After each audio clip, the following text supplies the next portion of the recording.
Hello friends, welcome to the English class. Today we are analyzing the 50th class in SLC English. നമ്മൾ SLC Englishൽ 50ാമത്തെ class ആണ് analyse ചെയ്യുന്നത്. നമ്മളെല്ലാവരും class കണ്ടിട്ടുണ്ടാവും. വളരെ ഭംഗിയായിട്ട് വളരെ രസകരമായിട്ട് ആ ക്ലാസ് അവതരിപ്പിച്ചിട്ടുണ്ട്. അതിൻ്റെ എല്ലാ റേഡിയോ പ്ലേ ഒക്കെ എല്ലാവരും നന്നായി ആസ്വദിച്ചിട്ടുണ്ടാവും. കഴിഞ്ഞ ക്ലാസ്സിൽ ഒരു ഡ്രാമ എങ്ങനെയാണ്, അതുപോലെ തന്നെ ഈ ക്ലാസ്സിൽ റേഡിയോ പ്ലേ അതൊക്കെ നമുക്ക് പരിചയപ്പെടാൻ പറ്റിയ നല്ല രീതിയിലായിരുന്നു ക്ലാസ്സിൽ അവതരിപ്പിച്ചിരുന്നത്. നമ്മൾ ചർച്ച ചെയ്യുന്നത് അതിൻ്റെ വിശദീകരണങ്ങൾ, മറ്റ് പിന്നെ വേർഡ് മീനിങ്, പരീക്ഷയ്ക്ക് ആവശ്യമുള്ള കാര്യങ്ങളാണ് നമ്മൾ ഈ ചർച്ച ചെയ്യുന്നത്. ഇപ്പോൾ ശ്രദ്ധിക്കണം, നന്നായി ശ്രദ്ധിക്കണേ. Okay, shall we move on? We have already discuss the first part of the play, ഹാവിൻ ബി നമ്മൾ ചെയ്തല്ലോ. ആദ്യത്തെ ഭാഗം നമ്മൾ ചർച്ച ചെയ്തു. What's it, who is the playwright, who are the characters, where is it set, what's it about ഒന്ന് മനസ്സിൽ കൊണ്ടുവരാൻ ശ്രമിക്കൂ. What's the name of the play? നമുക്കറിയാം, നെവർ നെവർ നെസ്റ്റ് ആണ്, നമുക്കറിയാം അത്. Who is the playwright? Cedric mount ആണ്. Who are the characters? Jack, Jill, aunt Jane, അതുപോലെ തന്നെ നേഴ്സുകൾ നമുക്കറിയാം. Where is it set? എവിടെയാണ് സെറ്റ്? പിന്നെ എവിടെയാണ് നടക്കുന്നത്? എവിടെയാണ് നമ്മൾ കണ്ടത്? ദ ലോഞ്ച് ഓഫ് ജാക്കാണ് ഇൻ ന്യൂ ഹാംസ്റ്റഡ്. നമുക്ക് ഓർമ്മയുണ്ട്. എന്തിനെ കുറിച്ചാണ്? അതിൻ്റെ തീം എന്താണ്? നമുക്ക് ഓർമ്മയുണ്ട്. The play points to the fact that the hire purchase system enables the low income group to have things which they cannot buy with their money.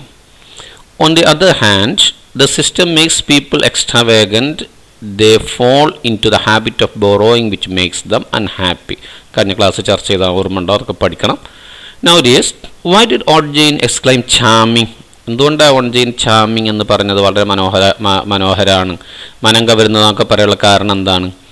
What was really wonderful according to aunt Jane? ഇതൊക്കെ നമുക്ക് കഴിഞ്ഞ class ചർച്ച ചെയ്യുന്നു. മനസ്സിൽ കൊണ്ടുവരണം, അതിനുവേണ്ടി ചോദ്യങ്ങൾ കൊണ്ട് ചോദിക്കുന്നത്, എന്നാലേ നമുക്ക് അടുത്തേക്ക് പോകാൻ പറ്റുള്ളൂ. What made aunt Jane worry about her gift cheque? എന്തുകൊണ്ടാണ് അവർ കൊടുത്ത ഗിഫ്റ്റ് ചെക്കിനെ കുറിച്ചിട്ട് അവർക്ക് ബേജാറുണ്ടാകാൻ കാരണം എന്താണ്? Okay, you know all these things. Now shall we move on to the next part? അടുത്ത ഭാഗത്തേക്ക് പോവല്ലേ? CDS, please look at the picture. See, what do you see there? What do you see there? Do you think Jack and Jill are asking Orjane to do something? എന്തോ ചെയ്യാൻ പറയുന്നതായിട്ട് തോന്നുന്നുണ്ടോ നിങ്ങൾക്ക്? What's a response? എന്തായിരിക്കും ആ response? നോക്കാം നമുക്ക്. Jack says they do not pay rent. Why don't they pay rent? കഴിഞ്ഞ ക്ലാസ് നിർത്തിയത് അവിടെയാണ്.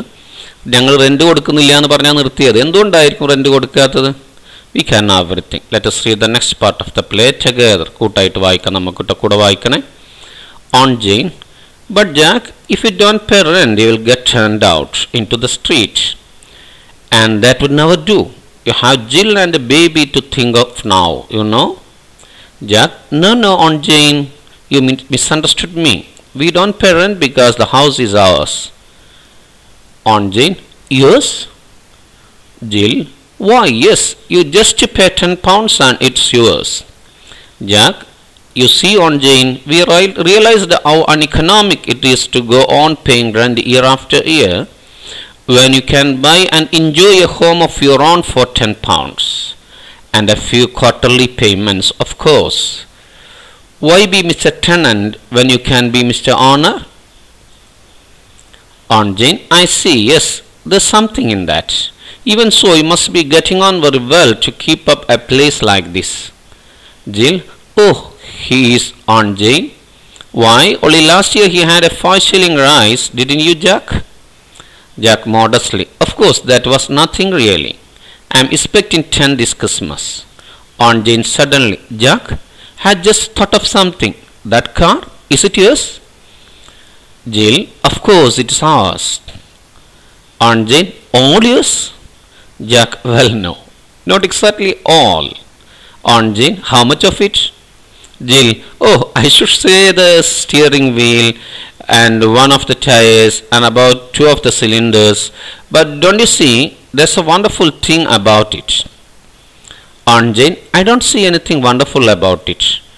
Jill, but there is, Orjane.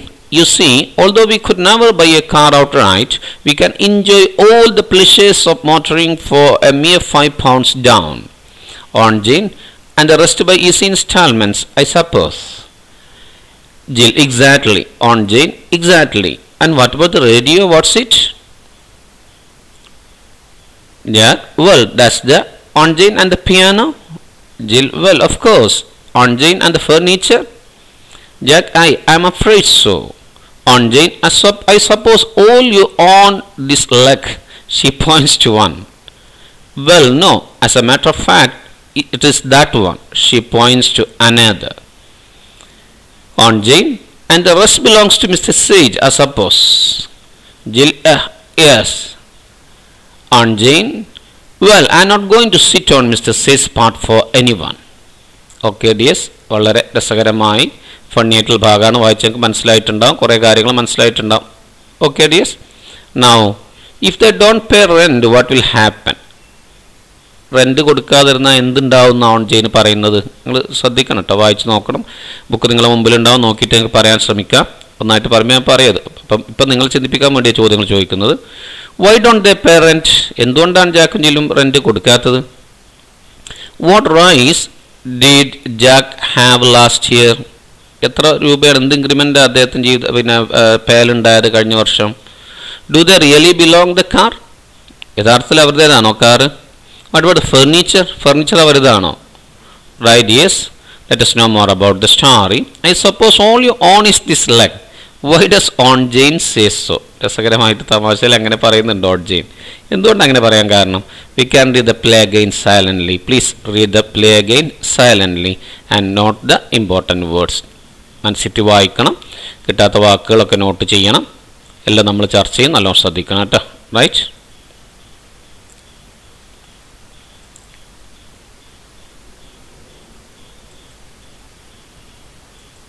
Yeah, now we can try to answer the scaffolding questions. There are 3 questions from that part. First one is, what arguments did Jack give in support of purchasing a house on installment basis? എല്ലാവർക്കും അർത്ഥം ആലോചിക്കണം, എന്നിട്ട് നമുക്ക് പറയാം. According to Jack, which parts of the car does he really own now? 6th one, why did OJ refuse to sit on the furniture? Ready, yes? In Malayalam ആശയം ശ്രദ്ധിക്കണം, ഒറ്റയ്ക്ക് എഴുതണം കേട്ടോ, എന്നിട്ട് ഉത്തരം കാണാവും. ഇൻസ്റ്റാൾമെൻറ്റ് ബേസിസിൽ വീട് വാങ്ങുന്നതിന് അനുകൂലമായിട്ട് ജാക്ക് പറയുന്ന വാദങ്ങൾ എന്തൊക്കെയാണെന്നാണ് ഫസ്റ്റ് ക്വസ്റ്റ്യൻ. ഫോർത്ത് ക്വസ്റ്റ്യൻ അറിയാലോ. ജാക്കിൻ്റെ അഭിപ്രായത്തിൽ കാറിൻ്റെ ഏത് ഭാഗമാണ് അദ്ദേഹത്തിൻ്റേതെന്നാണ്. ഓൺ ജെയിൻ എന്തുകൊണ്ടാണ് ആ ഫർണിച്ചറിൽ ഇരിക്കാൻ തയ്യാറാവാതിരുന്നത്? ഒക്കെ നിങ്ങൾക്ക് അറിയാം, വായിച്ചപ്പോൾ മനസ്സിലായിട്ടുണ്ടാവും. ഇനി വേണമെങ്കിൽ ഒന്നും കൂടി വായിച്ചാൽ നിങ്ങൾക്ക് ഉത്തരം എഴുതാം. പോസ് ചെയ്ത് എഴുതുമല്ലോ. ഓക്കെ, അതിന് ശേഷമാണ് കാണേണ്ട ഉത്തരം കാണേണ്ടത്. Let us see the sample answers. First one is the argument Jack gave in support of purchasing a house on installment basis that he need not pay rent for the house. അങ്ങനെ സ്വന്തം വീടായാൽ എന്ത് ചെയ്യണ്ട, വാടക കൊടുക്കണ്ട എന്നാണ്. Now, Jack owns only steering wheel, one of the tires and 2 of the cylinders. അതാണ് അദ്ദേഹത്തിൻ്റെത്, ബാക്കിയൊന്നും അദ്ദേഹത്തിൻ്റെതല്ല. Then, on Jane എന്തുകൊണ്ടായിരിക്കാതിരുന്നത്? On Jane refused to sit on the furniture because it was not fully owned by Jack. ജാക്കിൻ്റെതായിരുന്നില്ല, mister സേജിൻ്റെതാണ്, അറിയാലോ. Now dears, let us discuss the play in detail. നിങ്ങൾ എഴുതിയത് ശരിയല്ലേ നോക്കണം, അത് പിന്നെ കറക്റ്റ് ചെയ്യണം. ശരിയാണെങ്കിൽ നിങ്ങൾക്ക് ടിക്ക് മാർക്ക് ചെയ്യും കേട്ടോ. Okay, right dears. നൗ നമുക്ക് കൃത്യമായിട്ടൊന്ന് വിശദമായിട്ട് ആ പ്ലേ കാണാം. Before that let us see the important words. നിങ്ങൾ മാർക്ക് ചെയ്തിട്ടുണ്ടാവും ഓക്കെ. ടേൺഡ് ഔട്ട് എന്ന് പറഞ്ഞാൽ, സോറി, ടേൺ ഔട്ട് എന്ന് മതി. ടു ഇവിക്റ്റ് എന്നാണ്. ഇവിക്റ്റ് എന്ന് പറഞ്ഞാൽ നമ്മൾ എഴുതിയെടുക്കുമ്പോൾ ടേൺ ഔട്ട് എന്ന് എഴുതിയാൽ മതി കേട്ടോ. ടേൺഡ് ഔട്ട് ആകുമ്പം ഇവിക്റ്റഡ് എന്നർത്ഥം എഴുതേണ്ടി വരും. അതായത് ഒരു സ്ഥലത്തു നിന്ന് പുറത്താക്കുന്നതിനെയാണ് എന്തെന്ന് പറയാം, ടേൺഡ് ഔട്ട് എന്ന് പറയാം, അല്ലെ ടേൺ ഔട്ട് എന്ന് പറയാം. കുറേ അർത്ഥങ്ങളുണ്ട്. ഇവിടെ ഇതിൻ്റെ അർത്ഥം അതാണ്. ഒരു സ്ഥലത്തു നിന്ന് ഒരു ലോഡ്ജിൽ നിന്ന് പുറത്താക്കുന്നതിനെയാണ് ഇവിടെ ടേൺഡ് ഔട്ട് കൊണ്ട് ഉദ്ദേശിക്കുന്നത്. സെക്കൻഡ് വേർഡ് അൺഇക്കണോമിക് ആണ്. ദാറ്റ് മീൻസ് അൺപ്രോഫിറ്റബിൾ, ലാഭകരമല്ലാത്ത എന്നാണ്. ടെനൻ്റ് എന്ന് പറഞ്ഞാൽ someone who pays rent to use land or a building or a car that is owned by someone else. ബാക്കിയുള്ള ആൾക്കാരുടെ അടുത്തുനിന്ന് എന്താ പറയുക, പണയത്തിനെടുക്കുക അല്ലെങ്കിൽ ആ വാടകയ്ക്ക് എടുക്കുന്ന ആളെയാണ് ടെനൻ്റ് എന്ന് പറയാം. ഗെറ്റ് ഓൺ എന്ന് പറഞ്ഞാൽ to manage or deal with a situation. പിന്നെ ഡെവലപ്പിനെ പോസിറ്റീവ്, അതാ കുറച്ച് നന്നാവുക, അതായത് ഉന്നതിയിലേക്ക് പോവുക എന്നുള്ള സെൻസാണ്. കീപ്പപ്പ് എന്ന് പറയാൻ മെയിൻറ്റെയിൻ, ഒരു കാര്യങ്ങൾ നിലനിർത്തി കൊണ്ടുപോകുന്നതിനാണ് കീപ്പപ്പ് എന്ന് പറയാം, നോക്കി പരിപാലിച്ച് നടക്കുന്നതിനാണ്. ഔട്ട്റൈറ്റ് എന്ന് പറഞ്ഞാൽ ഇമ്മീഡിയറ്റ്ലി, ഇൻസ്റ്റൻ്റ്ലി, ഉടനെ എന്നൊക്കെയുള്ള സെൻസാണ്. നെക്സ്റ്റ് വൺ ഈസ്, അതായത് താമസമില്ലാതെ എന്നൊക്കെയുള്ള സെൻസാണ് ഔട്ട് റൈറ്റ്. ഡൗൺ എന്ന് പറഞ്ഞാൽ at the time of buying, വാങ്ങുന്ന സമയത്ത് എന്നാണ്. നിങ്ങൾക്ക് എല്ലാ കാര്യം കൃത്യമായിട്ട് മനസ്സിലാവും. നമുക്ക് നോക്കാം. ഓൺ ജെയിൻ എന്താ പറയുന്നത്? But Jack if you don't pay rent you will get turned out. മക്കൾക്ക് ഓർമ്മ ഉണ്ടാവും, നിർത്തിയത് ജാക്കിൻ്റെ ഡയലോഗുമ്മലാണ്. ഐ ഡോണ്ട് പേ റെൻ്റ് എന്ന് പറഞ്ഞാൽ അതിന് ശേഷമാണ് നമ്മൾ നിൽക്കുന്നത്. നമുക്ക് ഓർമ്മ ഉണ്ട്, ഞങ്ങൾ റെൻറ്റ് കൊടുക്കുന്നില്ല എന്ന് പറഞ്ഞാണ്. ഇപ്പോൾ ഓൺ ജെയിൻ പറയാണ്, if you don't pay rent what will happen? They will be, if they don't pay rent, they will be turned out into the street. അവരെ ആ വീട്ടിൽ നിന്ന് ഒഴിപ്പിച്ച് അവർ തെരുവിലേക്ക് പോകേണ്ടി വരും. വാടക കൊടുക്കാതിരുന്നാൽ അവരെന്ത് ചെയ്യും? ആ വീട്ടിൽ നിന്ന് ഒഴിപ്പിക്കും. അങ്ങനെ അവരെന്ത് ചെയ്യേണ്ടി വരും? തെരുവിലേക്ക് പോകേണ്ടി വരും. ക്ലിയർ ആണല്ലോ? And that would never do. Aunt Jane ജാക്കിനെ ഉപദേശിക്കുകയാണ്, യു ഡോണ്ട് ഡു ദാറ്റ്. നിങ്ങൾ ചെയ്യരുത്. എന്താ കാരണം? ഒരിക്കലും അങ്ങനെ ചെയ്യരുത്. You have Jill and the baby to think of now. You know, നേരത്തെ മാതിരിയല്ല. Now he has got a wife and a baby. ഇപ്പം ഭാര്യയും ഒരു കുട്ടിയുണ്ട്. അതുകൊണ്ട് സ്ട്രീറ്റിൽ പോകരുത്, സ്ട്രീറ്റിൽ പോയി ജീവിക്കാൻ കഴിയില്ല. അത് നിനക്കറിയല്ലോ എന്നാ ചോദിക്കുന്നത്. ക്ലിയർ ആണല്ലോ? ആശയം കിട്ടിയില്ലേ? റെൻറ്റ് കൊടുക്കാതിരുന്നാൽ നിങ്ങൾ ആ സ്ട്രീറ്റിൽ നിന്ന് പുറത്താക്കി, ആ വീട്ടിൽ നിന്ന് പുറത്താക്കി സ്ട്രീറ്റിലേക്ക് നിങ്ങൾ പോകേണ്ടി വരും. അതൊരിക്കലും ചെയ്യാൻ പാടില്ല. കാരണം എന്താ? ഇപ്പം നിനക്ക് ഒരു ഭാര്യയെയും ജില്ലിനെയും അതുപോലെ തന്നെ കുട്ടിയെയും കുറിച്ച് ആലോചിക്കേണ്ടതുണ്ട് എന്നതിൻ്റെ അർത്ഥം. റെഡിയല്ലേ? അപ്പോൾ ജാക്ക് പറയും, നോ ഓൺ ജെയിൻ, അങ്ങനെയൊന്നുമല്ല ഓൺ ജെയിന്. You misunderstood me, you took me wrongly. എന്താ അതിൻ്റെ അർത്ഥം? എന്താണ്? നിങ്ങൾ തെറ്റായിട്ടാണ് മനസ്സിലാക്കിയത്. We don't pay rent because the house is ours. Why don't they pay rent? എന്തുകൊണ്ടാണ് റെൻറ്റ് കൊടുക്കാത്തത്? Because the house is theirs. വീട് ഞങ്ങളുടെതാണല്ലോ, വീട് അവരുടേതാണ്. അതുകൊണ്ടാണ് അവരെന്ത് ചെയ്യാത്തത്? റെൻറ്റ് കൊടുക്കാത്തത്. പാണ്ഡ്യൻ പറഞ്ഞ അത്ഭുതത്തോട് ചോദിക്കാതെ വലിയ യോസ് നല്ല ശബ്ദത്തിലാണ് ചോദിക്കാതെ കാണിക്കാനാണത് അങ്ങനെ എഴുതിയിട്ടുള്ളത്. നിങ്ങളതോ? വൈ? യെസ്, അതെ. എന്തുകൊണ്ടല്ല? ആണ്, ഞങ്ങളുടെതാണ്. You just pay 10 pounds and it's yours. വെറും 10 pound കൊടുത്താൽ വീട് നിങ്ങളുതാവും. ഇപ്പം ജാക്ക് പറയും, you see aunt Jane. Jack പറയണം, അവരെ സപ്പോർട്ട് ചെയ്തിട്ടാണ്, ജില്ലിനെ സപ്പോർട്ട് ചെയ്ത ജാക്ക് പറയുന്നത്, we realize how uneconomic it is to go on paying rent year after year. കൊല്ലങ്ങളോളം, അതാ ഇയർ ആഫ്റ്റർ ഇയർ എന്ന് പറഞ്ഞാൽ വർഷങ്ങളോളം റെൻറ്റ് കൊടുക്കുന്നത്, തുടർച്ചയായിട്ട് റെൻറ്റ് കൊടുക്കുക എന്ന് പറയുന്നത് എത്രത്തോളം ലാഭകരമല്ലാത്ത പരിപാടിയാണെന്ന് ഞങ്ങൾ തിരിച്ചറിഞ്ഞു. when you can buy and enjoy a home of your own for 10 pounds. വെറും 10 pound കൊടുത്താൽ നിങ്ങൾക്ക് നിങ്ങളുടേതായ വീട് ഉപയോഗിക്കുകയും അത് ആസ്വദിക്കുകയും ചെയ്യാൻ പറ്റും, ആസ്വദിക്കുകയും ചെയ്യാൻ പറ്റും. ആ സമയത്ത് എല്ലാ കൊല്ലങ്ങളോളം റെൻറ്റ് കൊടുക്കുക എന്നുള്ളത്, വാടക കൊടുക്കുക എന്നുള്ളത് തീർത്തും ലാഭകരമല്ലാത്തൊരു പരിപാടിയാണ്. And A few quarterly payments, പിന്നെ കുറച്ച് ഇൻസ്റ്റാൾമെൻറ്റ് ബേസ് കുറച്ച് ചെയ്തുണ്ടാവും. പിന്നെ ക്വാർട്ടർലി ആയിട്ട് എന്ത് ചെയ്യേണ്ടി വരും? നമ്മൾ പിന്നെ 4 മാസത്തിലൊരിക്കൽ അല്ലെങ്കിൽ പിന്നെ 3 മാസത്തിലൊരിക്കൽ അങ്ങനെ ആവാം. എന്ത് ചെയ്യേണ്ടി വരും? കൊല്ലത്തിന് ക്വാർട്ടറായിരിക്കാം ഉദ്ദേശിക്കുന്നുണ്ടാവുക. അങ്ങനെ ആകുമ്പോൾ 3 മാസത്തിലൊരിക്കൽ നമ്മൾ എന്ത് ചെയ്യേണ്ടി വരും? ഇടയ്ക്ക് ഇൻസ്റ്റാൾമെൻറ്റ് പൈസ അടക്കേണ്ടി വരും. Why be mister tenant when you can be mister owner? നമുക്ക് എന്തിനായി കുടിയാനായിട്ട് അല്ലെങ്കിൽ എന്താ പറയുക വാടകക്കാരനായിട്ട് കഴിയേണ്ട ആവശ്യം എന്താ? നമുക്ക് അതിൻ്റെ ഉടമസ്ഥനാവാൻ കഴിയുമ്പോൾ. ഓൺ ജെയിൻ പ്രൈസി മനസ്സിലായി. യെസ്, ദ സംതിങ് ഉണ്ട്, അതിലെന്തോണ്ട്. Even so you must be getting on very well to keep up a place like this.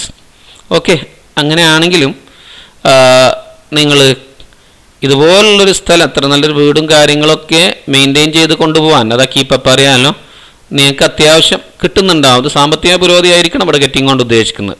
സാമ്പത്തികമായിട്ട് നിങ്ങൾ മുന്നോട്ട് പോകുന്നുണ്ടാവില്ലേ എന്നാണ് ആ ചോദിച്ചതിൻ്റെ അർത്ഥം. റെഡിയല്ലേ? അപ്പോൾ ജില്ല് പറയാം, ഓ ഹി ഈസ്, അതെ. Aunt Jane, why only last year he had 5 shilling rise. കഴിഞ്ഞ വർഷമാണ് അദ്ദേഹത്തിന് ജില്ലിന് എന്തുണ്ടായത്? 5 shilling റൈസ് ഉണ്ടായ. ഷില്ലിംഗ് എന്ന് പറഞ്ഞാൽ നമ്മുടെ പൈസക്ക് ബദലാണ്. വളരെ ഒരു മീഗറായ തുച്ഛമായ ഒരു റൈസാണത്, വർധനവാണ്. Didn't you Jack? അല്ലേ ജാക്കെ? അപ്പോൾ വിനയത്തോട്, മോഡസ്ലി എന്ന് പറഞ്ഞ വിനയത്തോടുള്ള സെൻസാണ് ജാക്ക് പറയുന്നത്. Of course that was nothing. തീർച്ചയായിട്ടും അതൊന്നും ഉണ്ടായിരുന്നില്ല. റിയലി യഥാർത്ഥത്തിൽ ഒന്നും ഉണ്ടായിരുന്നില്ല, വളരെ ചുരുങ്ങിയ സംഖ്യയാണ്. I am expecting 10 this Christmas. He is expecting to get a rise of 10 pounds that Christmas. ആ ക്രിസ്മസിന് ഒരു 10 pound റൈസ് ഉണ്ടാവുന്നതാണ്, വർധനം ഉണ്ടാവുന്നതാണ് അദ്ദേഹം പ്രതീക്ഷിക്കുന്നത്. ശ്രദ്ധിക്കണം, അവിടെ ക്രിസ്മസിനാണ് ഇൻക്രിമെൻറ്റ് കൊടുക്കുന്നതിനുള്ള സൂചന അതിലുണ്ട്. റെഡിയല്ലേ? ഓൺ ജെയിൻ പറയാണ്, പെട്ടെന്ന് Jack, I just thought of something. ഞാൻ വേറെന്തോ കാര്യം ആലോചിച്ചല്ലോ. That car, is it yours? Car നിങ്ങളതാ? ജില്ല് പറയും of course it is ours, ഞങ്ങളതാണ്. ജില്ല് പറഞ്ഞപ്പോൾ ഓൺ ജെയിൻ പറയും ഓൾ യെസ്, മുഴുവൻ നിങ്ങളതാണോ? വെൽ നോ, അല്ല, നോട്ട് എക്സാക്ട്ലി ആൾ, മുഴുവൻ തീർച്ചയായിട്ടും മുഴുവനും അല്ല. How much of it? അതൊക്കെ വളരെ തമാശ ആയിട്ടാട്ടോ, ഒരു സർക്കാസാണ്, സാട്രിക്കലായിട്ട് അതൊക്കെ പറയുന്നത്, രസമായിട്ടാണ് പറയുന്നത്. എന്താ പറയുന്നത്? അതിലെത്ര നിങ്ങളത്? I should say the steering wheel, അതിൻ്റെ സ്റ്റിയറിംഗ് വീൽ ഞങ്ങളതാണ്. And one of the tyres, 4 ടയറിൽ ഒരു ടയർ ഞങ്ങളതാണ്. And about 2 of the cylinders കുറേണ്ട്, അതിൽ 2 ഞങ്ങളതാണ്. But don't you see that's the wonderful thing about it. പക്ഷേ നിങ്ങൾ നോക്കൂ, നിങ്ങളൊന്ന് മനസ്സിലാക്കുന്നില്ല, നിങ്ങൾ എന്താണത്? അതിലൊരു അത്ഭുതകരമായൊരു കാര്യമുണ്ട്. Aunt Jane I don't see anything wonderful about, ഞാൻ അതിൽ അത്ഭുതകരമായിട്ടൊന്നും കാണില്ല. ജില്ല് പറയാം ബട്ട് ദർ ഇസ്, ഉണ്ട് ഓൺ ജെയിൻ. എന്താ അത്? You see although we could never buy a car outright, നമുക്ക് റൊക്കം പൈസ കൊടുത്തിട്ട് ഒരു കാറ് വാങ്ങാൻ നമുക്ക് ഒരിക്കലും കഴിയുന്നില്ലെങ്കിലും we can enjoy all pleasures of motoring for a mere 5 pounds down. നമ്മൾ പിന്നെ എന്ത് കൊടുത്തു കഴിഞ്ഞാൽ, വെറും 5 pound കൊടുത്തു കഴിഞ്ഞാൽ മോട്ടറിങ്ങിൻ്റെ എല്ലാ ആനന്ദം നമുക്ക് എന്ത് ചെയ്യാം, യാത്രയുടെ എല്ലാ ആനന്ദവും നമുക്ക് എന്ത് ചെയ്യാൻ പറ്റും, എൻജോയ് ചെയ്യാൻ പറ്റും. ഒക്കെ നമ്മൾ എന്ത് ചെയ്താൽ മതി? ഒരു 5 pound കൊടുത്താൽ മതി. അപ്പോൾ ഓൺ ജെയിൻ ചോദിക്കാൻ the rest by easy installment I suppose. ഇപ്പം ബാക്കി ഇൻസ്റ്റാൾമെൻ്റ് ആയിരിക്കും അല്ലേ? അതാണ് ഞാൻ വിചാരിക്കുന്നത്. റെഡി അല്ലേ? ആണെന്നാ പറയുന്നത്. വാക്കുകളൊക്കെ ഓർമ്മ ഉണ്ടല്ലോ. At the time of buying അത് ഇറക്കുന്നുള്ളതുകൊണ്ട് ഉദ്ദേശിച്ചിട്ട് ഓക്കെ ആണല്ലോ, ക്ലിയർ ആണല്ലോ? അതൊക്കെ ഇത് എഴുതിയെടുക്കേണ്ടതാണ്, ക്വസ്റ്റ്യൻ ആൻസേഴ്സ് എഴുതിയെടുക്കേണ്ടതാണ്. അത് രണ്ടും നമ്മൾ പറഞ്ഞാൽ എഴുതിയെടുക്കാനുള്ളൂ, ശ്രദ്ധിച്ച് ചെയ്യണം കേട്ടോ. Right, now let us move on to the next part. As a matter of fact എന്ന് പറഞ്ഞാൽ in reality or actuality or in fact, യഥാർത്ഥത്തിൽ എന്നർത്ഥം. മിസ്റ്റർ സേജ് എന്ന് പറഞ്ഞാൽ ഇവിടെ ഉദ്ദേശിക്കുന്നത് ഡിസ്ട്രിബ്യൂട്ടർ എന്നുള്ള സെൻസാണ്. റെഡി അല്ലേ? നോക്ക്, ജില്ലു പറ എക്സാക്ട്ലി, ശരിക്കും. ഓൺ ജെയിൻ പറ exactly. And what about the radio? റേഡിയോൻ്റെ കാര്യം എന്താ? What's it? അതെന്താ കാര്യം? വെൽ ദാറ്റ്സ് ദ, അത് ഇൻസ്റ്റാൾമെൻ്റ് ആണ്. Aunt Jane and the piano? Well of course, അതും അങ്ങനെ തന്നെയാണ്. ആൻഡ് ദ ഫർണിച്ചറോ? ഐ എം അഫ്രൈഡ് സോ, അതും അങ്ങനെ തന്നെയാണ്. അത് പറയാൻ ഉപയോഗിക്കുന്ന ഒരു പറയുമ്പോഴായിട്ട് ഐ എം അഫ്രൈഡ്, പേടിയാനുള്ള സെൻസിലല്ല അത്. ദെൻ ജെയിൻ, ഓൺ ജെയിൻ പറ suppose all you own is this leg, she points to 1. അതൊക്കെ നേരത്തെ പറഞ്ഞമായിട്ടുള്ളൊരു തമാശയാണ്. എന്താണ്? നിങ്ങൾക്കാകുള്ള ഈ പിന്നെ ഫർണിച്ചറിൻ്റെ അല്ലെങ്കിൽ എന്തോ ഒരു സാധനം ഇരിക്കുന്ന സാധനമായിരിക്കണം, അതിൻ്റെ ഈ കാലമായിരിക്കും അല്ലേ? ഇപ്പം ജില്ലു പറയാം വെൽ നോ, അതല്ല. As a matter of fact, യഥാർത്ഥത്തിൽ ഇറ്റ്സ് ദാറ്റ് വൺ, മറ്റേ കാലാണെന്ന് പറഞ്ഞിട്ട് ചൂണ്ടിക്കാണിക്കുകയാണ്. റെഡി അല്ലേ? ഷീ പോയിന്റ്സ് ടു അനദർ, മറ്റൊന്ന് ചൂണ്ടിക്കാണിച്ചു കൊടുക്കുകയാണ്. ഓൺ ജെയിൻ പറയാണ് and the rest belongs to mister Sage, മറ്റത് ബാക്കി ഭാഗം ഒന്നായിട്ട് ഡിസ്ട്രിബ്യൂട്ടർക്കുള്ളതായിരിക്കും അല്ലേ, സേജിനുള്ളതായിരിക്കും അല്ലേ, മിസ്റ്റർ സേജിൻ്റെതായിരിക്കും അല്ലേ? ആണ് എന്ന് പറഞ്ഞില്ല. ഓൺ ജെയിൻ പറയാം well I not going to sit on mister Sage part for any one. പിന്നെ സേജിൻ്റെ പാർട്ടിലുള്ള ഭാഗത്ത് ഇരിക്കാൻ എനിക്കെന്തില്ല, ഞാൻ ഇരിക്കുന്നില്ല, എനിക്കത് മനസ്സില്ല, എനിക്കത് ഇഷ്ടമില്ല എന്നാ പറഞ്ഞുകൊണ്ട്. റെഡിയല്ലേ? ഇവിടെ നമ്മൾ ഓൺ ജെയിൻ്റെ കൃത്യമായൊരു പിന്നെ കാഴ്ചപ്പാടുകൾ കൃത്യമായിട്ട് മനസ്സിലാക്കണം കേട്ടോ, നല്ലോണം ശ്രദ്ധിക്കേണ്ടതാണ്. ബാക്കി ഭാഗം പിന്നെ തുടരുമ്പോൾ നമുക്ക് മനസ്സിലാവും. വളരെ രസകരമായ ഒരു രീതിയിലാണ് നമ്മൾ നാടകം മുന്നോട്ട് പോകുന്നത്. ഒക്കെ മനസ്സിലായിട്ടുണ്ടാവുന്ന തോന്നുന്നു. അതിലൊരു മോറലുണ്ട്, അതുപോലെ തന്നെ മെസ്സേജ് ഉണ്ട്, അതൊക്കെ നല്ലോണം ശ്രദ്ധിക്കണം, മനസ്സിൽ കൊണ്ടുവരണം. റെഡിയല്ലേ? നൗ ഡിയേഴ്സ്, എന്താ നമ്മൾ ഇതുവരെ ചർച്ച ചെയ്തതിൻ്റെ ആശയം എന്താ എഴുതിയെടുക്കേണ്ടതാണ്. When aunt Jane suggest that rent for such a house must be very high, Jack replies that they do not pay rent. Clear ആണല്ലോ?